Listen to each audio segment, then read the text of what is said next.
Здравейте! Знаете ли, че има връзка между приема на омега-3 масни киселини и нашето настроение?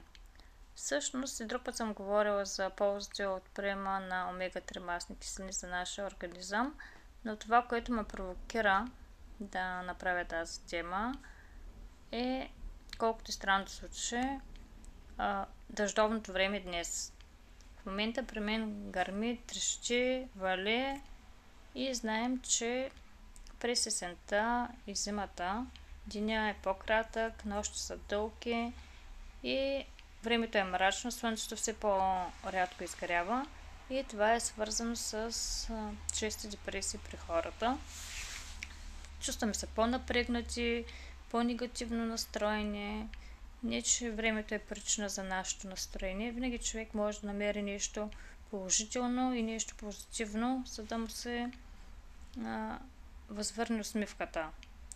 Но това до голяма степен влияе на настроението на хората, а именно лошото време влияе на настроението ни и има връзка между депресивните състояния и приема на омега-3 масни киселини.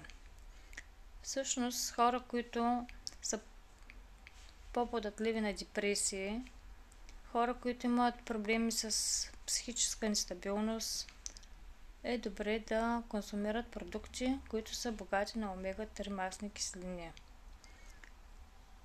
И освен това, когато има дефицит в организма на омега-3 масни киселини, се наблюдава депресивни състояния. Омега-3 масни киселини са полезни и за хиперактивни деца, хора, които имат дефицит на вниманието. Това е не само при децата, при хиперактивни деца. Омега-3 масните киселини са, както съм казала, имат противовъзпалително действие. Те са храна за мозъка, за сърцето. Но това, което наистина искам да наблегна е на депресивните състояния.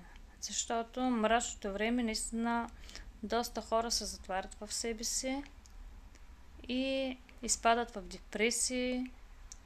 Хората с психически заболявания, имам наблюдение от кръга с хора, с които съм се срещала, че през есента хората с депресии, с психични заболявания са по-лабилни.